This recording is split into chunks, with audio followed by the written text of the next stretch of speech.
it says, by the time Lot reached Zoar, the sun had risen over the land.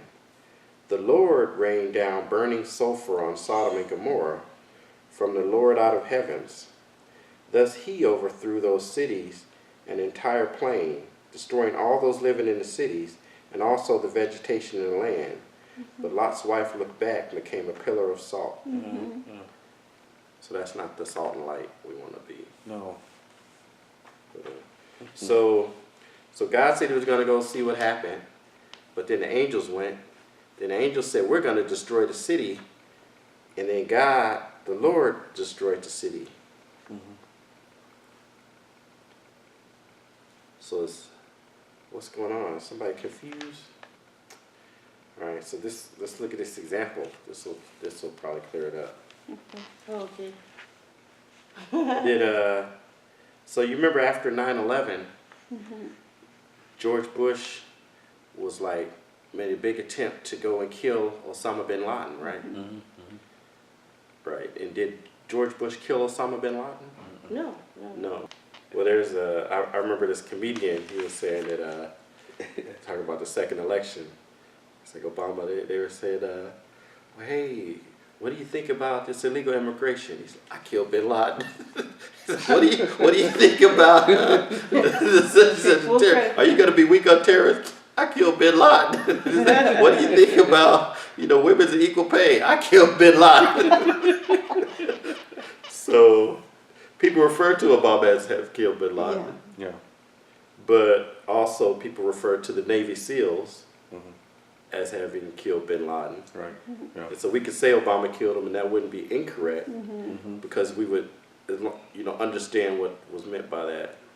We could say the Navy SEALs killed him and that wouldn't be incorrect.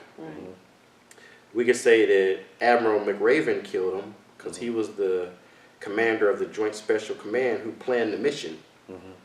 So we could say that Admiral McRaven killed bin Laden. Or we could say Robert O'Neill.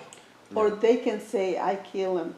Right, they can say, so Obama can say I killed him, the Navy SEALs can say They we don't killed take him. credit for it. Admiral McRaven can say I killed him. Yeah. Or Robert O'Neill, the guy who fired the gun, Yeah. can say he killed him. Right. So all of them can say I killed bin Laden. In our language context, they would all be correct. Because we can give credit to the authority who gave authorization for it to happen, even though they didn't actually do it. And either way is correct. So angels, they implement God's will, so they act as God's hands. So when God wants something done on earth, a lot of times he'll do it through the angels. But it's still God. He did it. God did it, but it may actually be the angels who hands-on. If something is done in the name of God, it means that it's done out of the request or command of God or under the authority of God. So it means that it's aligned with the will of God, and it was commanded by God. So the angels were acting on God's behalf. And so there's a term called agents. The concept of agency is simply that an agent or representative speaks and acts on behalf of the one who sent them. This is commonly practiced in modern times, is what we know as a power of attorney. According to Jewish understanding of agency, the agent is regarded as the person himself. So agent, shaliach.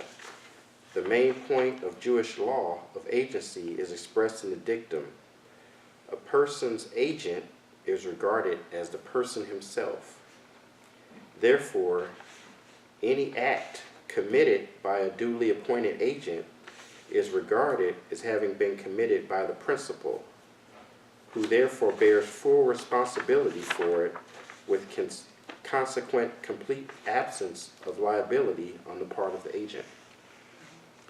So the agent means that whoever sends that person as an agent, whatever they do, they're full legally representing the person who sent them. And to the point where they have no responsibility. So whatever they do, the person who sent them is responsible for it. And whatever they do is considered being responsible. So it's just like if the king says, oh, what happened to the water? Well, the king shut down the water supply. Like the king didn't get out there and dig ditches and put rocks out.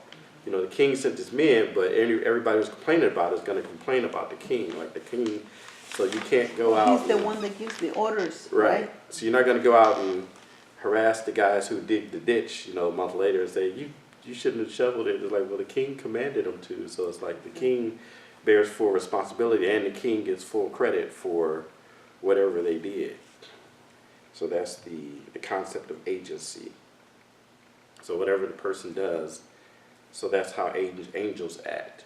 They act as agents to God. So whatever they do, they're doing it on behalf of God, and it's as if they get no credit or no blame for it.